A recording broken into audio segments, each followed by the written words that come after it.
우리의 삶 속에 늘 이 찬양과 기쁨이 넘치는 그런 명절, 그런 한 해가 됐으면 좋겠습니다.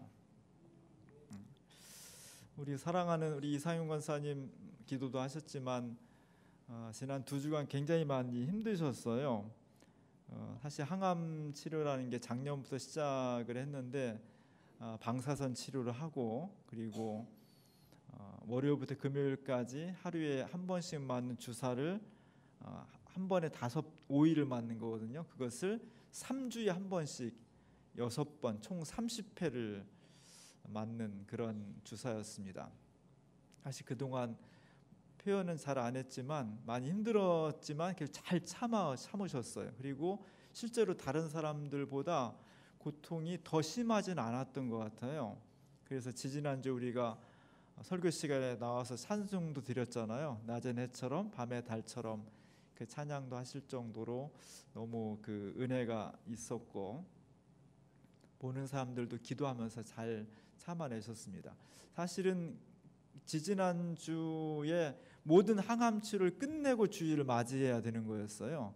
근데 마지막 6차 들어가는 월요일 날 백혈구 치수가 떨어진 게 안 올라가 가지고 하루 늦게 시작을 했습니다. 6차를 화요일 날 시작하니까 우리 같으면 토요일 날 맞는 거를 끝내야 되는데 병원은 철저하게 토요일, 일요일 날 쉬더라고요. 그래서 그 다음 월요일 날 맞는 것이 30회 마지막 주사였습니다. 권사님은 그 전날 찬양을 드린 거예요. 우리는 은혜를 많이 받았는데 30번째 맞는, 마지막째 맞는 30번째 주사를 맞고 이상윤 권사님 표현대로 본인이 무너져 버렸어요.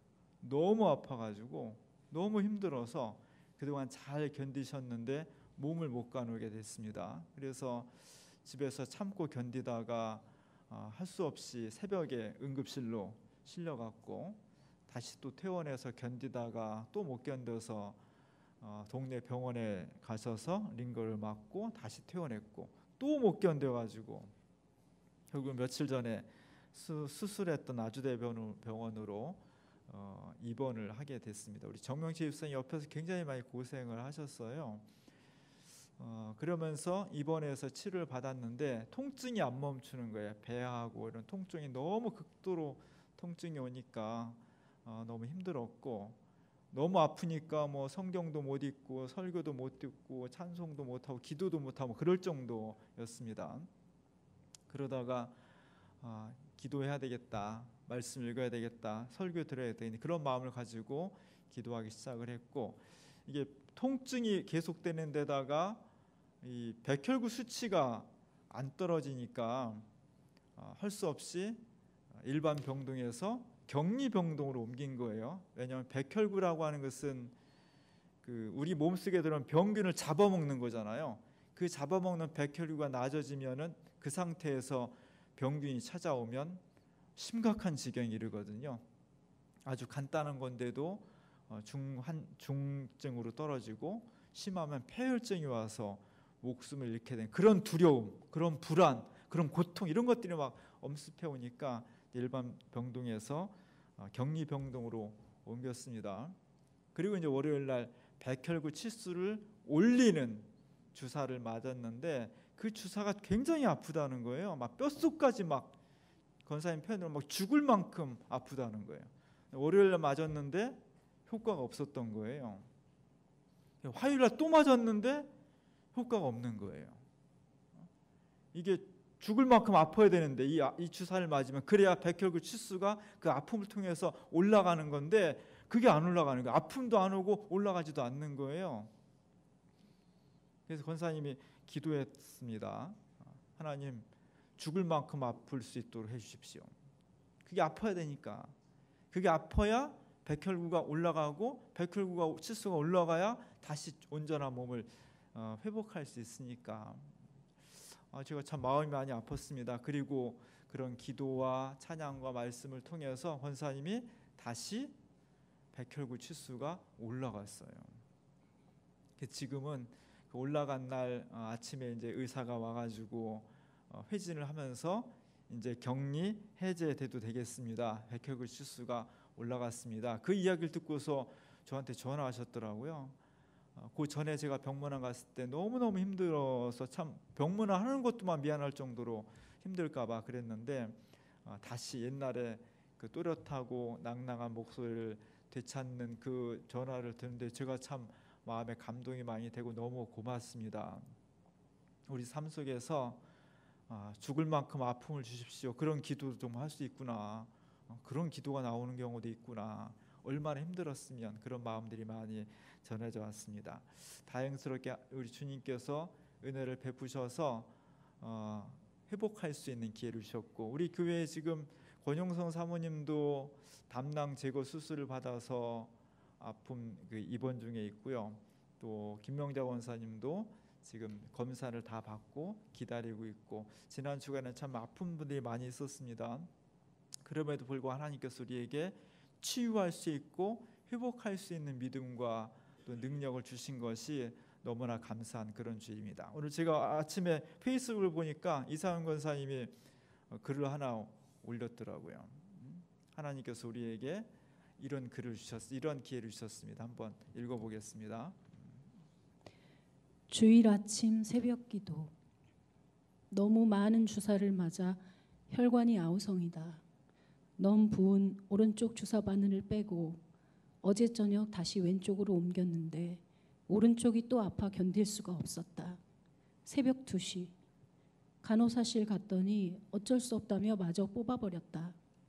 주사 바늘 안 꽂고 다시 한잠 자고 일어나니 새벽 4시. 명상음악 조용히 틀어놓고 복도를 30분쯤 기도하며 걸었다. 그리고 방에 와서 성경 읽고 기도하고. 주일 아침을 병원서 이렇게 편안하게 맞게 해주셔서 감사합니다. 주여, 늘 내 맘속에서 조용히 나를 지켜보시고 기다려주셔서 감사드립니다. 언제나 오늘을 기억하고 주님과 동행하며 당신의 뜻을 묵상하며 살게 하소서. 아멘. 하나님께서 우리에게 고난 가운데서도 주님을 기억하고 감사할 수 있는 그런 믿음을 주셨습니다. 오늘 권사님의 마지막 기도, 주님께서 내 마음 깊은 곳까지 계시다는 그것이 오늘 성경의 말씀과 다 이렇게 일치되는 그런 말씀입니다. 교회는 왜 있어야 되느냐? 치유하기 위해서 있는 거예요. 죄로 얼룩진 세상, 상처로 고통받는 세상, 질병과 아픔으로 눈물 흘리는 사람들, 그 시대를 그리스도의 복음과 능력으로 치유하는 것이 교회가 감당해야 될 중요한 사명입니다. 우리 주민교회가 치유하는 교회가 됐으면 좋겠습니다. 마음에 상처 입은 사람이 교회를 통해서 위로를 받고, 몸에 질병이 있는 사람이 우리 함께 뜨겁게 기도함으로 회복하고, 이 시대가 여러 자본과 물질과 탐욕에 의해서 상처받고 핥힘받는 사람들이 교회를 통해서 회복되고 새로운 생명을 얻는, 이 시대의 문제를 치유할 수 있는 그런 교회, 주민교회가 그런 교회로 우뚝 설 수 있기를 간절히 바랍니다. 오늘 말씀은 하나님께서 우리에게 내가 어느 곳에 있다 하는 것을, 내가 너희들을 늘 지켜보고 있다는 것을 말씀해 주고 있는 그런 좀 뜨끔한 말씀입니다. 우리가 십계명 9번째 보면은 내 이웃에 대해서 거짓 증거하지 말라, 이런 말씀을 아주 강하게 엄명을 하고 있습니다. 모세가 에집트로부터 사람들을 탈출시켜 나왔고 죽음의 고비를 넘었습니다. 광야에서 40년 동안을 수많은 사건들을 경험했습니다. 그리고 드디어 족각 꾸리는 가나안 땅에서 새로운 역사를 시작해야 되는데, 이 중차대한 정말 개인과 역사에 너무나 소중한 전환기에 가장 중요한 게 뭐냐? 신뢰라는 거예요. 어려워도 힘들어도 우리가 믿고 서로 손잡고 나가면 이길 수 있는데, 아무리 부유하고 태평스럽고 행복해도 신뢰가 깨지면 공동체가 무너지는 거죠. 그걸 너무나 잘 알고 있었기 때문에 하나님께서는 모세를 통해서 수많은 율법 중에 딱 10가지를 뽑았는데, 그 중에 9번째 계명을 거짓 증거하지 마라, 진실을 말해라, 거짓말하지 말아라, 이렇게 말씀한 것이었습니다. 너무나 중요한 거예요. 우리나라도 지금 한국 사회도 촛불혁명을 통해서 민주주의가 지금 다시 회복되고 정착되어가는 굉장히 중요한 기로에 서 있습니다. 앞으로 이것이 잘 정착돼서 정말 행복한 나라로, 비전 있는 나라로 나아갈 수도 있고 그 뿌리가 약해서 다시 무너질 수도 있어요. 그 중에 가장 중요한 것은 무엇이냐? 이것을 어떻게 하면 우리가 서로 믿고 신뢰하면서 이 사회를 건강하게 만들어가냐가 대단히 중요합니다. 여기에는 긍정적인 요소도 있고 위험 요소도 있습니다. 위험한 요소 중에 하나가 가짜 뉴스예요. 가짜 뉴스. 우리 사회의 신뢰를 깨트리는 가짜 뉴스. 사실이 아닌데 마치 사실인 것처럼 사람들한테 퍼뜨려서 사람들의 믿음과 관계를 판타시키는 것은 민주주의와 인격적인 생활을 근간에부터 흔드는 아주 무서운 악마적인 거예요. 참 안타깝고 분노스러운 것은 이런 가짜 뉴스의 생산지가 진짜든 아니든 기독교 단체와 기독교 단체를 표방하는 그런 사람들과 연결이 돼 있고 가까이는 이 성남시에 있는 우리 대학교 교수가 그랬다는 거 아니에요. 너무너무나 사실 안타깝고 그리고 있어서는 안 될 일인 겁니다. 한국 교회도 신뢰를 잃어버리고 있어요. 한국 교회가 오랫동안 한국 사회에 대해서 신뢰를 잃어버리고 추락하고 있는데 사회나 교회나 이 위기를 극복할 수 있는 유일한 방법은 뭐냐면 다시 신뢰를 회복하는 거죠. 다시 신뢰를 회복하는 방법은 정직해야 되는 거예요. 한국 교회가 왜 신뢰를 추락했냐? 사실이 아닌 것을 사실인 것처럼 말하는 경우도 있고 팩트는 요만큼인데 이만큼 과장하는 것도 있고 교회가 진심으로 관심해야 될 분야가 아니라 세속적인 탐욕에 몰두하면서 그것이 마치 하나님의 뜻이라고 거짓을 말해왔기 때문에 한국 교회의 신뢰가 추락하는 겁니다. 안타깝고 참 불행한 일이지만 이것을 다시 회복할 수 있는 길은 하나님 앞에서 우리 자신이 다시 신뢰를 회복하고 정직하게 살아가는 것, 그것이 유일한 방법이 돼요. 인간은 모두가 다 태고적부터 거짓 요소가 우리 속에 본성적으로 있다는 것이 성경의 증언입니다. 사람들이 이렇게 생활하면 보면 TV에서나 유명한 정치인이나 또는 유명한 사람들이나 일상생활에서도 어떻게 한 가지 사실 놓고 전혀 반대되는 이야기를 하는 경우를 봐요. 근데 보통 사람 같으면 거짓말하는 쪽이 좀 찔리고 뭔가 자신 없고 뭔가 가슴 두근거리고 그럴 텐데 겉으로 보면요 진짜 누가 거짓말하는지 둘 다 참이라고 말하고 믿어질 정도로 너무너무나 당당하게 말해요. 근데 사실은 하나일 거 아니에요. 분명히 한쪽이 사실이면 반대편은 거짓일 거 아니에요. 그걸 판단하기가 너무 어렵습니다.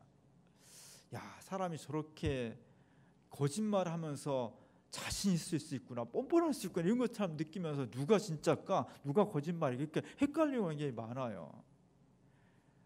기독교는 인간은 본성적으로 거짓의 요소를 간직하고 있다는 겁니다. 아이들도 거짓말을 해요. 우리는 보통 그렇습니다. 어른은 세상에 때가 묻어서 거짓말하면 애들은 거짓말 안 합니다. 우리 애는 진짜 거짓말하지 않는 거예요. 그게 거짓말이에요. 애들도 거짓말해요. 진짜 조그만 애들도 물론 우리 애들보다 훨씬 거짓말 어른들보다는 안 해요. 그러나 애들은 절대 거짓말 안 합니다. 그러지 않습니다. 아이들 거짓말 때문에 얼마 전에 해외에서는 살인 사건이 났어요. 2살 배기 어린아이도 거짓말을 합니다. 인간의 본성 속에 거짓이 뿌리 깊게 있다는 거죠. 그러면서 기독교는 인간을 비관적으로 봐요. 인간이 온전치 못하고 인간의 본성이 선한 존재가 아니라 악이 심어져 있다. 성악설에 가까운 거죠. 뭐 긍정적으로 보는 것보다 부정적으로 보는 것이 썩 유쾌하지는 않습니다. 그러나 인생을 살아보면 정말 성경에 말하는 것이 맞구나. 내가 내 자신을 봐도 내 속에 끊임없이 거짓, 착하지 않고 진실을 말하지 않고 감추고 피하고 둘러대고 거짓말하고 이런 요소가 내 속에 있구나라는 것을 발견하게 되면 아, 기독교가 정말 현실적인 입장을 가지고 있구나 그런 생각을 하게 됩니다. 이런 것을 성경에서는 아담과 하와의 이야기에서 이 인간의 본성적인 거짓성에 대해서 투영하고 있어요. 하나님께서 우리를 만드시고 우리에게 온 동산의 관리를 맡기셨습니다. 그리고 사람들에게 이런 책임을 주셔요. 아담과 하와에게 이 동산 안에 모든 것을 다 너희가 책임져라. 먹고 싶은 거 먹고 부리고 싶은 거 부리고 너희에게 주도권이 있다. 관리 책임과 권한이 있다. 그래서 모든 짐승의 이름을 인간에게 짓게 하죠. 하나님이 인간에게는 피조물 중에서 일반 피조물과 다른 특권을 주신 거예요. 그러면서 동시에 한계도 주십니다. 모든 것은 다 자유롭게 하되 동산 중앙에 있는 선악과는 따먹지 말아라. 이것이 신과 인간의 차이점이에요. 이게 구분점이에요. 기어코 인간이 이것을 따먹죠. 하지 말라는 건 정말 죽으라고 하려는 게 인간의 본성인가 봐요. 따먹습니다. 그리고 더 나쁜 것은 그 이후에 인간의 행동이라는 거예요. 창세기 3장 8절과 9절에 보면은 여호와 하나님의 낯을 피하여 동산 나무 사이에 숨었다. 그래서 하나님이 내가 어디 있느냐 이렇게 부르셨다는 거죠. 하나님으로부터 도망갈 수 있다. 내가 잘 숨으면, 눈 가리고 아웅하면 하나님 날 못 찾으실 거야. 이런 생각 자체가 옳지 않다는 거예요. 오늘 주보 그림은 바로 그 장면을 그린 겁니다. 율리우스 슈노르라는 사람의 목판화인데요. 하나님께서 죄를 지은 아담과 하와를 찾아오시는 장면이에요. 하나님부터 죄를 지은 아담과 하와는 옷을 해입고 숲을 속에 숨었죠. 아담은 어떻게 하고 있어요? 뒤늦게 후회하는 겁니다. 뒤늦게 고개를 숙여서 엉엉 울고 있는 거고요. 그리고 그 옆에 나 때문인 것 같아, 이 죄를 지은 게 내 때문인 것 같아, 이렇게 가슴을 치면서 하와는 어찌할 줄 모르고 긴 생머리만 매만져거리면서 어떡하지 뭐 이렇게 하고 있는 거예요. 그 현장 속에 하나님을 피해서 도망갈 수 있다는 생각, 하나님의 명령을 어기는 죄의 현장, 그곳에 누가 있느냐? 반드시 악이 있다는 겁니다. 죄가 있다는 겁니다. 그래서 그 위에 악을 표현한 뱀 자체가 사탄이라는 것이 아니라 사탄을 상징해서 뱀으로 표현한 거예요. 예나 지금이나 뱀 막 징그럽고 혐오스러우니까. 그래서 뱀을 악의 화신으로 여겼습니다.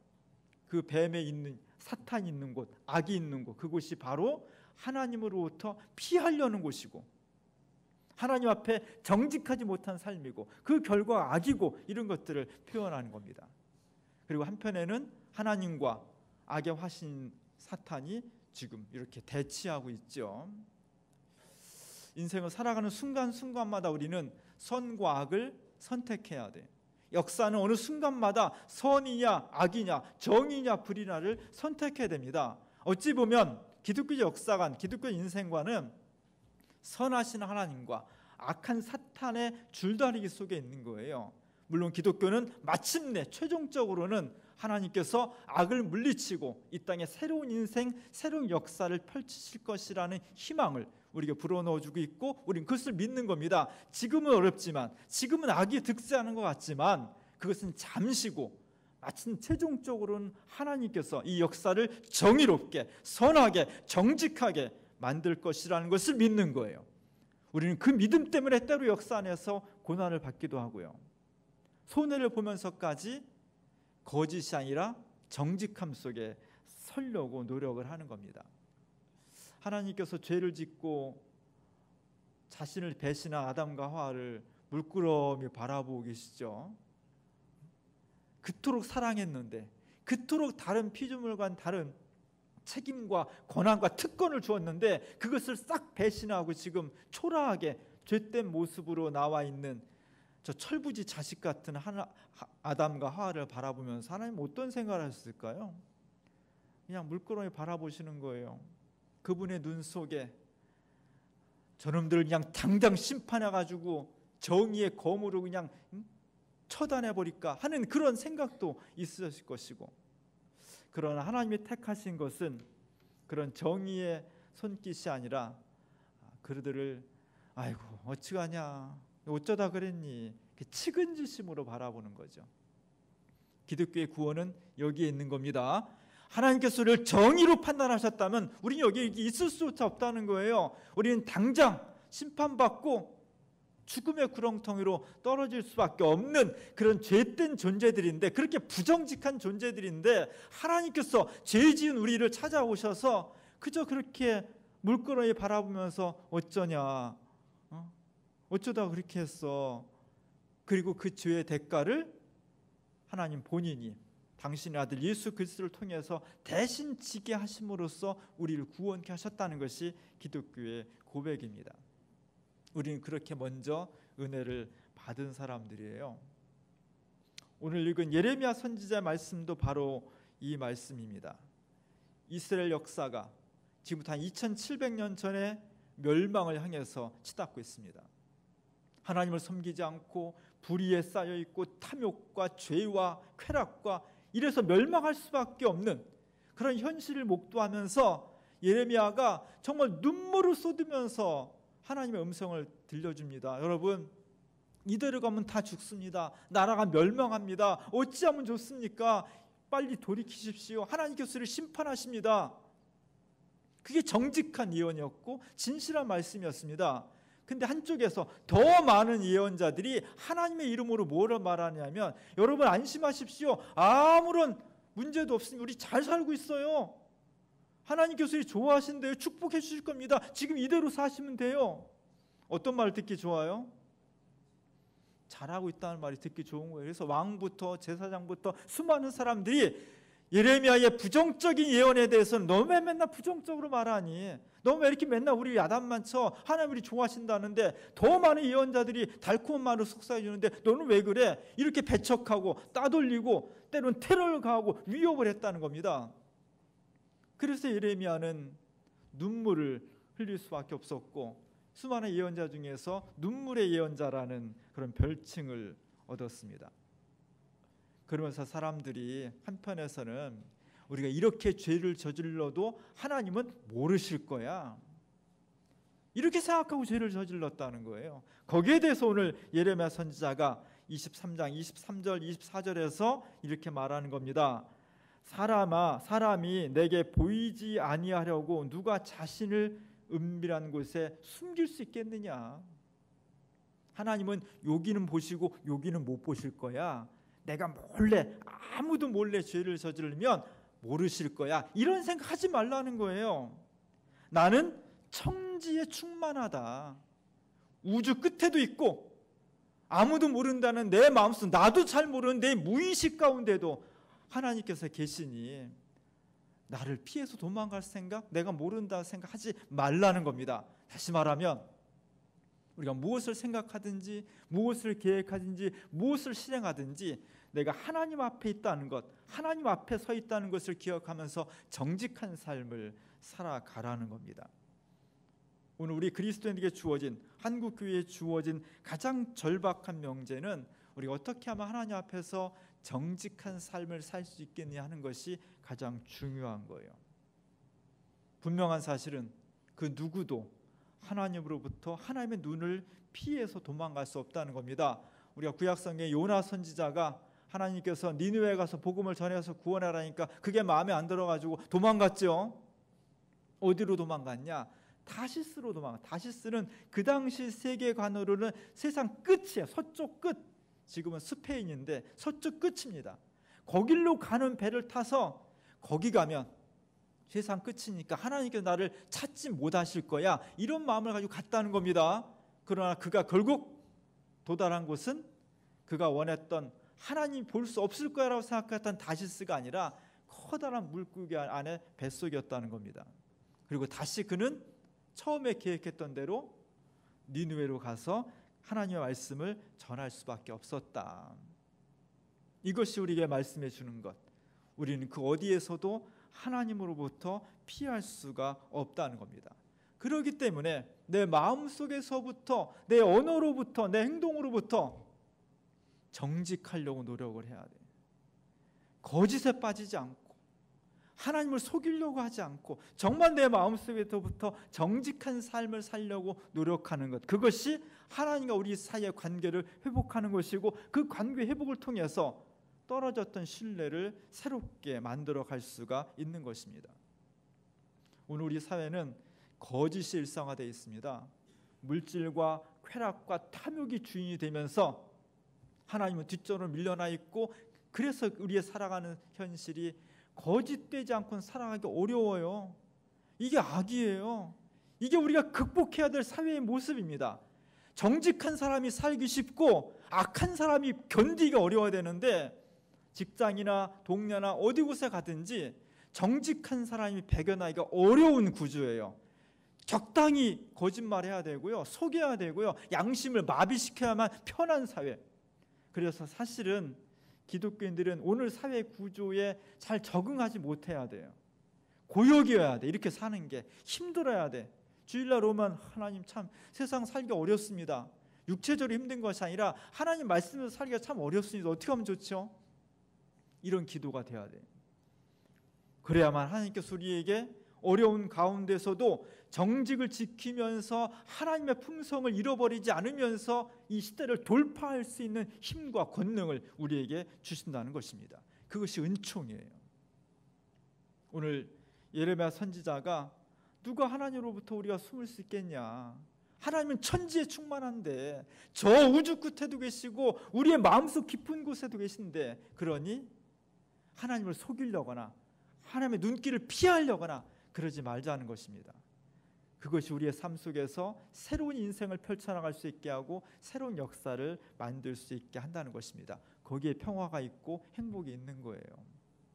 오늘 우리 가운데 하나님께서 함께 하시니, 그 하나님이 심판하시고 무서운 하나님이 아니라 우리가 죄를 지었을 때 아유 왜 그랬어 측은히 여기시는 그 하나님, 그래서 우리를 사랑으로 은총으로 인도하시는 그 하나님, 그 하나님 앞에 정직함으로 응답함으로써 우리의 삶과 사회가 새로운 역사를 만드는 그런 사회가 될 수 있기를, 그런 신앙이 될 수 있기를 주님의 이름으로 간절히 축원합니다.